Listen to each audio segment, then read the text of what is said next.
Going back to sort of how I started the show with all of your environmental stuff that you've been pioneering and championing. I don't know if you still do it, but when we lived on that side of the valley, we used to when my kids were small, we would go to that little Studio City farmers market. Oh, sure. Where you would often be with your cleaning products. Exactly. And another thing that I admired, we would take my kids to the pony ride, and I would say, "That's Ed Begley Jr. He's a very famous actor, and he's a very virtuous." Actually, man that walks the walk, doesn't just talk the talk. And we went by a couple times, but you were always being mobbed. Are you still doing that, or are those products still happening? I stopped that a good many years ago. I Yeah. think 2007 even. It's that far back that I stopped doing it. Yeah, because we've been living on this side of the valley for a long time. Yeah, it was great when I had the time. Then I just got very busy.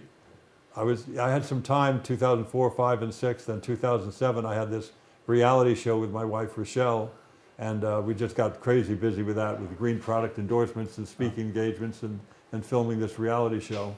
It was fun. We did that for 3 years. And so you feel like as a community we're making some progress?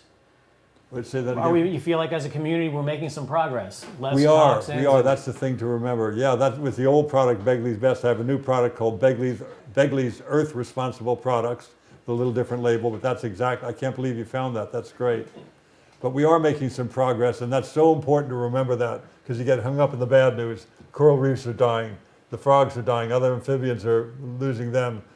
All these problems that we have, climate change, flooding, wildfires, all true, but also we have 4 times the cars in LA since 1970 when I started with the first Earth Day. Millions more people, but a fraction of the smog. Right. Think about 100%. that for a second. Yeah, 4 exactly. times the cars, millions more people, the smog. You couldn't see those hills across there. You could not. I The remember Simi that. Hills, forget about it. Give Right. up.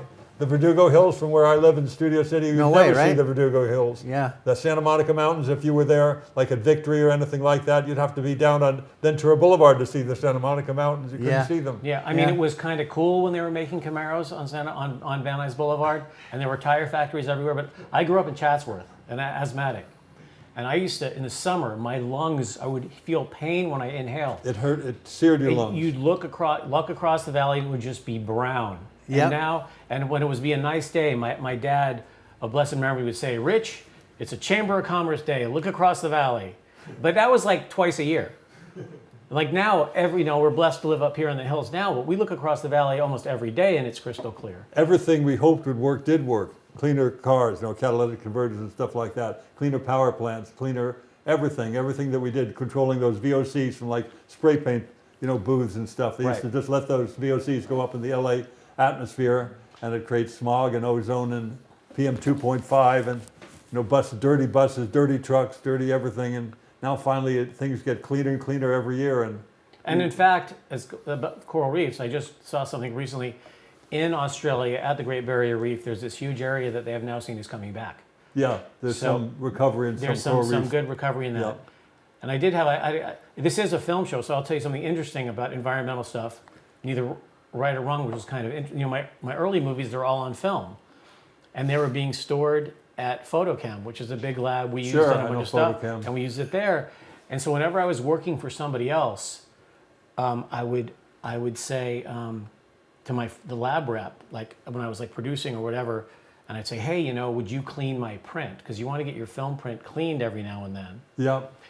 And this is one thing where I talked to them and they actually got it back, is what they used to clean film prints became illegal in California. Oh. So they were shipping the film prints to Arizona and then shipping them back. I said, no, we're beating ourselves up here. We're creating more energy wasted. Yeah, like, so you're going to ship them there. I said, don't ship them. They don't need to be cleaned. I was only doing it because they would do it for me as a favor if I was on another show. But they actually got it back, and they now can clean film prints in California again. But that was just funny that I just got reminded of that. Ozone depletion had a big problem with that. They banned CFCs. You don't use them anymore for refrigerators and air conditioners and to make foam packaging. And the ozone hole got smaller. There's been great recovery in that. We've done some good things that have worked. We have to keep our eye on the ball and do more of them. Absolutely. We need more guys like you. And you. I know. I do. Us, like us. That's well, right. Like you. I do. I do what I do, but I don't do what you do. And You do what you can. Not we do what everybody we can can. do everything. You Yeah. do the best you can. If everybody did the best they could and really did that, really the best they could, we'd be fine. We'd be out of this a lot sooner than we think.